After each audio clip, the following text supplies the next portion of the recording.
Feeling like the learning curve is flattened out? Feeling like time is running away from you? Lost trying to balance FIFO and home life? Struggling to plan for the future? In need of some stimulation at work? Welcome to the West Australian School of Mines Alumni Podcast, Australia's first dedicated non-profit resources industry podcast, where we bring you the latest information on topics that are important to you. Your host, Kyle D'Souza. Hey everyone, welcome back. This is part 2 of the WASMA Alumni Podcast with Graham Crew.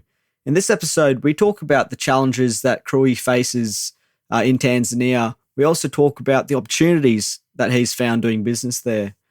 We discuss his plans for the Bulyanhulu gold mine and the broader economy of Tanzania, and where he sees the industry moving in general. Today's guest is someone who I've had the pleasure of working under 7 years ago as a graduate. He's one of the gentlemen of the industry, a role model, and one of the most calculated and strategic people I've ever worked with.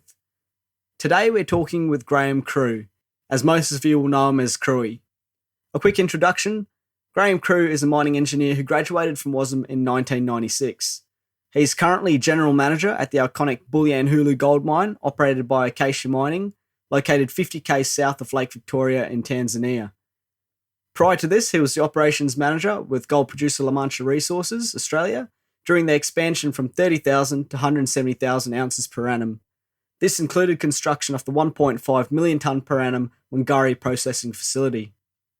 With that introduction, sit back, relax, and enjoy today's show with Graham Crew. Moving on to the other part of this podcast, which is about Acacia and doing business in Tanzania. Acacia Mining, the biggest gold producer in Tanzania at the moment. Tell us a little bit more about it. Okay, so Acacia Mining is, first of all, and it gets reported a lot as formerly African Barrick Gold. Oh, okay. Yep.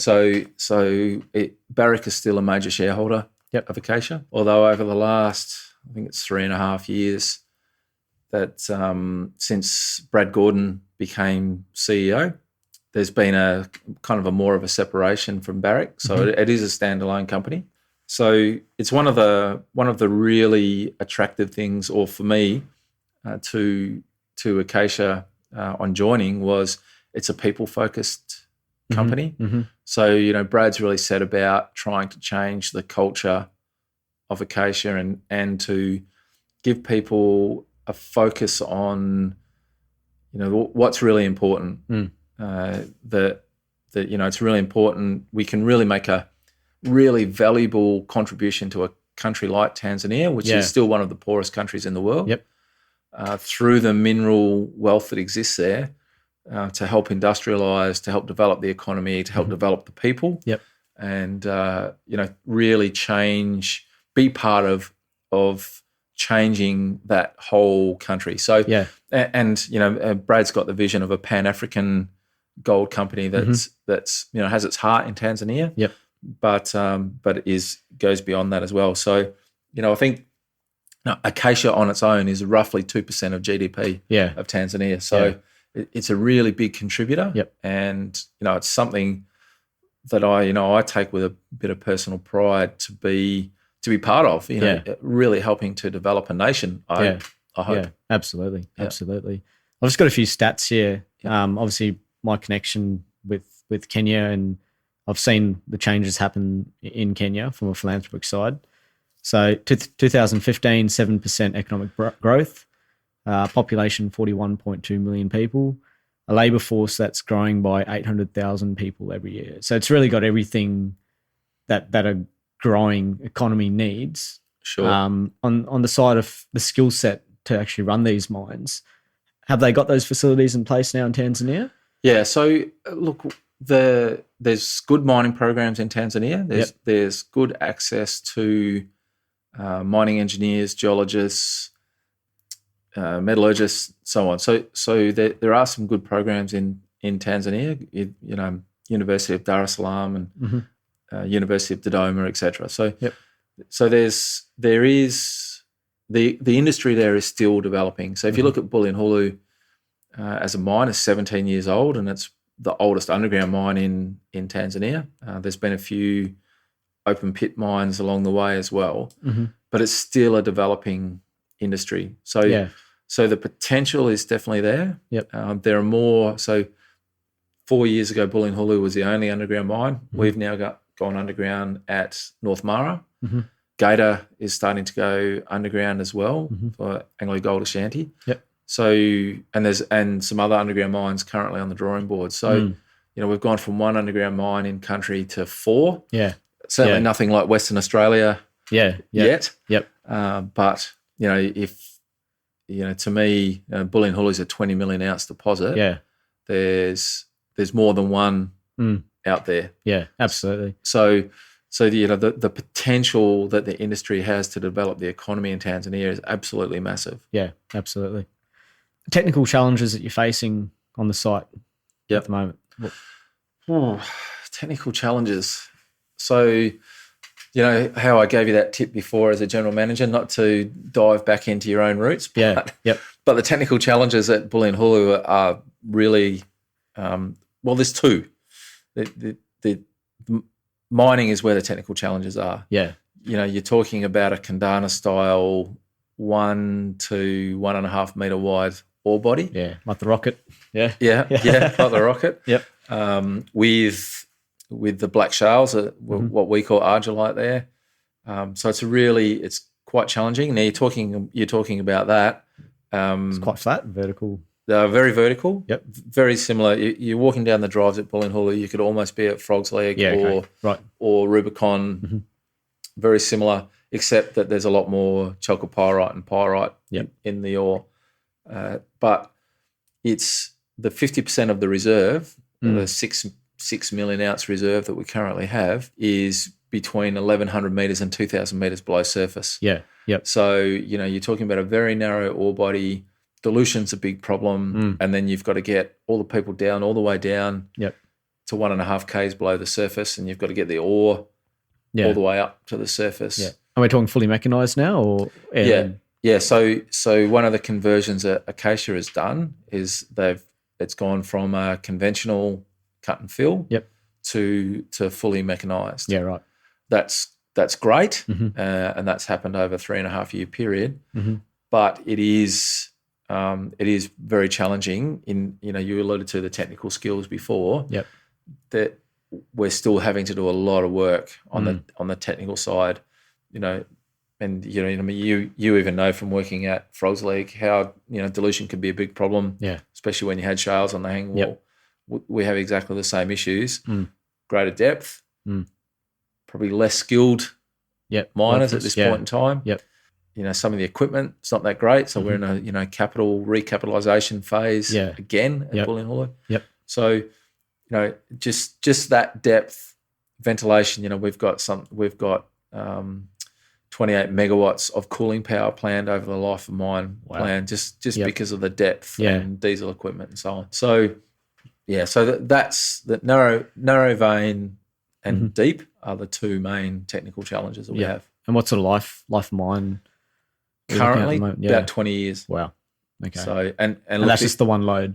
And that includes that's Reef 1 and Reef 2. Okay. They call it Reef, even though it's not really. But it's still open at depth. Yep. And it's still open to the west, although potentially plunging away from us. So, there's still a lot of potential there. Yep. I think we're going to have to be looking, some even narrower techniques going forward. So we might have to look at conventional or even narrower, 1 cubic meter boggers and to really try and keep it nice and tight. Yep. Which is all going to make the efficiency difficult. But it's an interesting, challenging place to be. Yeah, absolutely. From a personal and HR sort of things, the skill set you said it's still not probably not up to scratch from a Western standard. But how are you dealing with that as a GM in terms of upskilling the workforce? Yeah.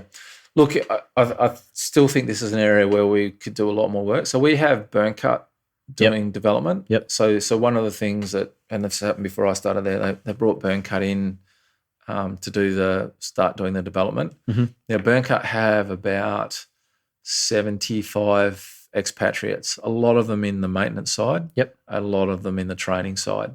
Okay. So really trying to get the guys to mentor and develop the Tanzanian guys. One of the big things we've achieved over the last 18 months that I've been there is all of our single boom development now we had expatriate jumbo operators. Now it's 100% national. Fantastic. Yeah.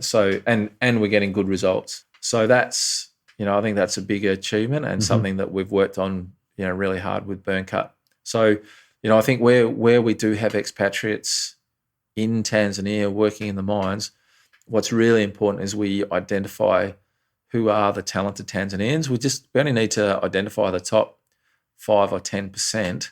And if we can lift those guys up, we'll lift the whole average. Yeah. If you understand what I mean, rather than trying to just kind of train everyone.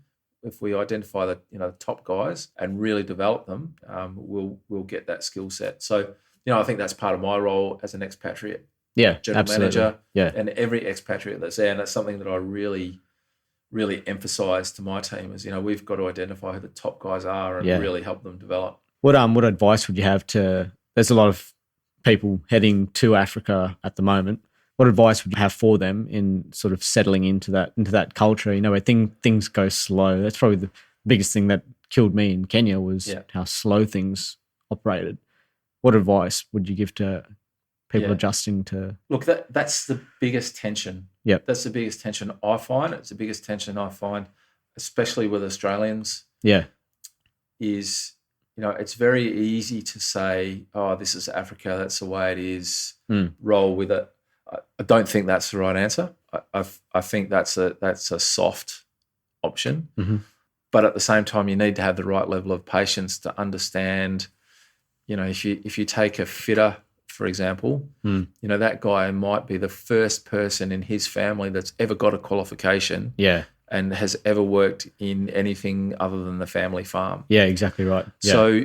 So you've got to understand that, when you're working with a fitter, or it was actually Steve Coughlin that pointed this out to me, and it was really a bit of a light bulb moment.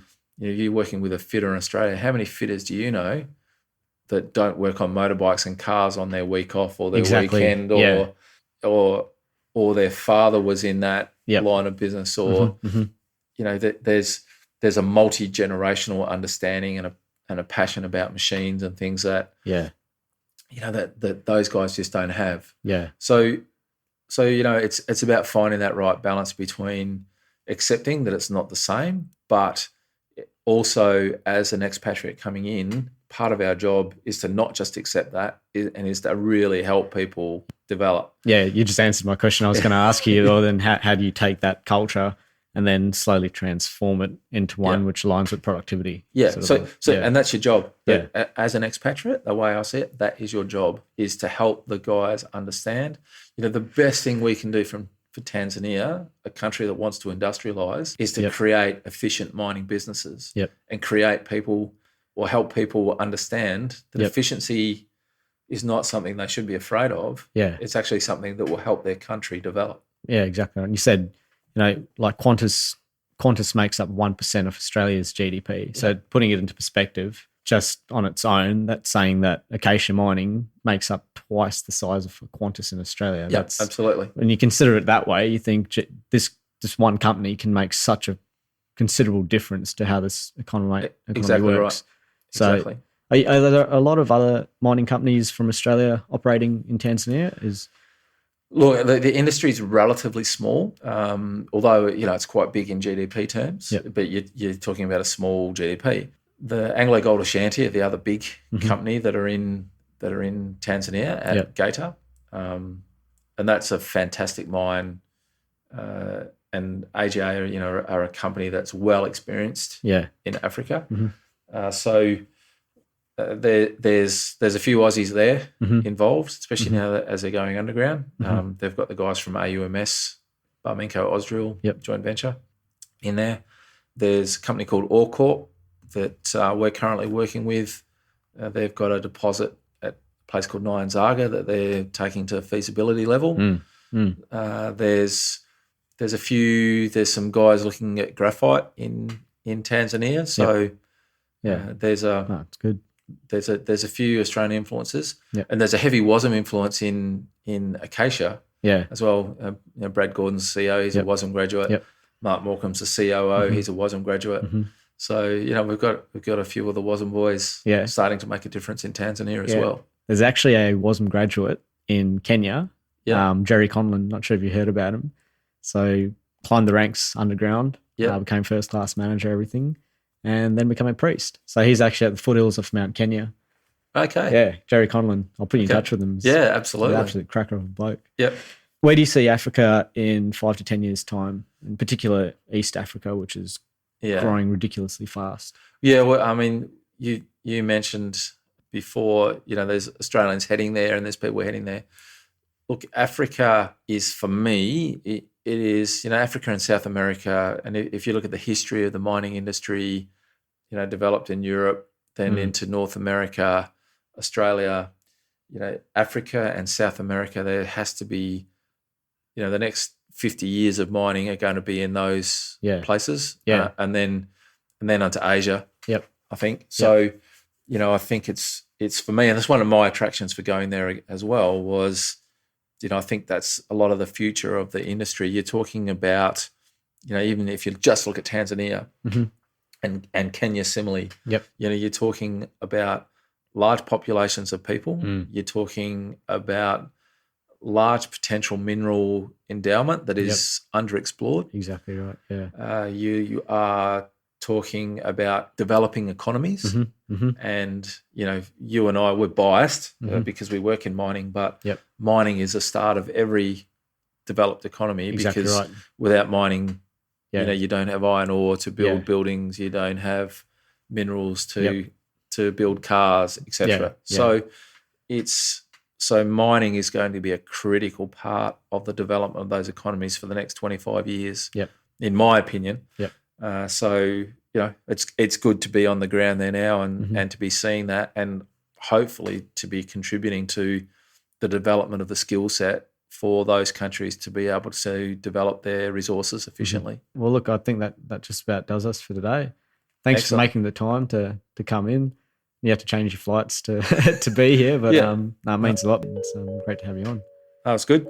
Really, really good. I really enjoyed the questions and it's always good to catch up. For more information, head to our website www.wasma.com.au and check out our great deals and discounts for members. Each podcast also comes with podcast notes, which can also be found on the website.